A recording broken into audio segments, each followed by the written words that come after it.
बहुत बार ऐसा देखने को मिलता है, जो ज्यादा भगवान का पूजा पाठ करता है वही सबसे ज्यादा दुखी होता है, जबकि कोई नास्तिक आदमी जो भगवान को नहीं मानता, कभी पूजा पाठ नहीं करता, कभी संतों का संग नहीं करता, वह सबसे ज्यादा सुखी जीवन जीता है।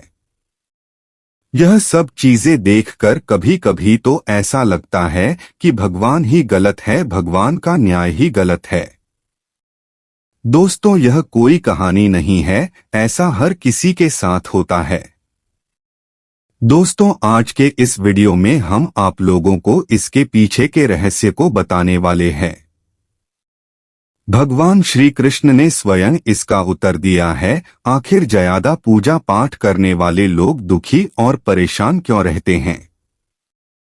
इसका उत्तर भगवान श्री कृष्ण ने भागवत गीता के माध्यम से बड़ी ही सरलता से दिए हैं। तो चलिए जानते हैं श्री कृष्ण द्वारा बताई गई उन बातों को। नमस्कार मित्रों, स्वागत है आपका हमारे इस चैनल संतोष जोशी ज्ञान में। अगर आप भी भगवान श्री कृष्ण के सच्चे भक्त हैं तो कमेंट में जय श्री कृष्ण अवश्य लिखें। तो चलिए शुरुआत करते हैं। दोस्तों, बात द्वापर युग की है, जब भगवान श्री कृष्ण और अर्जुन के बीच संवाद हो रहा था। तब अर्जुन ने भगवान श्री कृष्ण से पूछा, हे माधव, जो लोग ज्यादा पूजा पाठ करते हैं वह ज्यादातर दुखी और परेशान रहते हैं, इसके पीछे क्या कारण है? जबकि जो लोग भगवान का नाम भी नहीं लेते, कोई पूजा पाठ भी नहीं करते और हमेशा गलत कार्य में लगा रहता है, उन लोगों को ही मैं ज्यादा खुश और सुखी देखता हूँ। इसके पीछे का रहस्य को मुझे समझाने का प्रयास करें। तब भगवान श्री कृष्ण ने एक छोटी सी कथा के माध्यम से अर्जुन को इसका उत्तर दिया। तो चलिए जानते हैं उस छोटी से कथा को। एक गुरु के दो शिष्य थे, दोनों ही पढ़े लिखे विद्वान थे। दोनों में फर्क सिर्फ इतना था, एक भगवान को मानने वाला था और दूसरा भगवान को न मानने वाला नास्तिक था। एक ऐसा था जहां पर भगवान की कथा होती थी, जहां सत्संग होता था, जहां भजन होता, वहां दौड़ के चला जाता और भगवान की पूजा पाठ करने लगता। दूसरा शिष्य इन सब चीजों से काफी दूर था। वह शराब पान भी करता था, वेश्याओं के साथ गमन करता था, सारी बुरी आदतें दूसरे शिष्य में थी।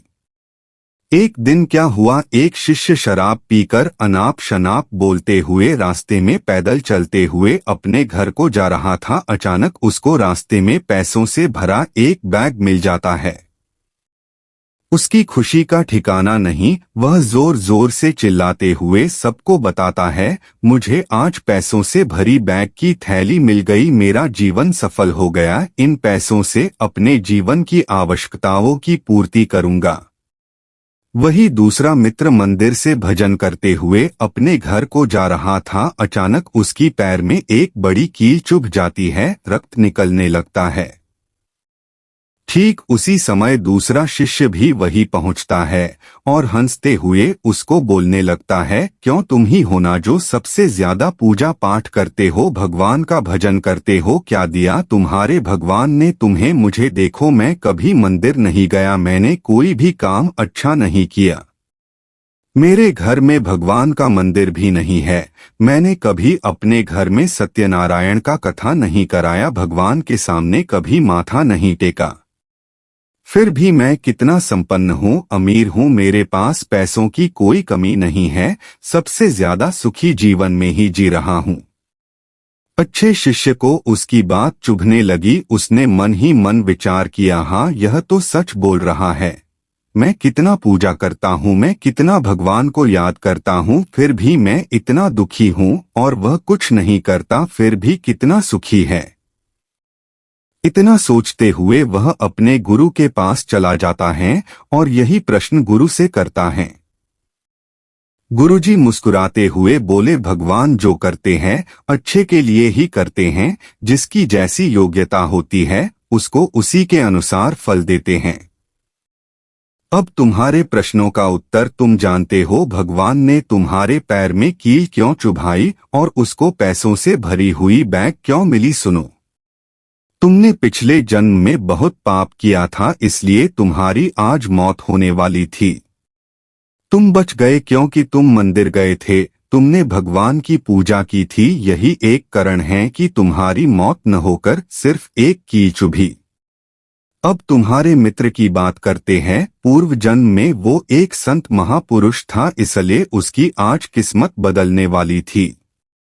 करोड़ों के संपत्ति का मालिक बनने वाला था, मगर इस जन्म में उसने कोई भी अच्छा काम नहीं किया, इसलिए पूर्व जन्म के फल के अनुसार उसको थोड़े पैसे ही मिले, जबकि वो अरबों के संपत्ति का मालिक बनने वाला था।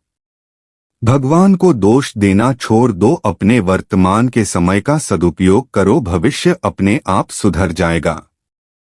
दोस्तों, आज के लिए इतना ही। अगर वीडियो अच्छी लगी हो तो एक लाइक अवश्य कर दे और चैनल को सब्सक्राइब कर ले। और हाँ दोस्तों, वीडियो को अंत तक देखने के लिए आपका धन्यवाद।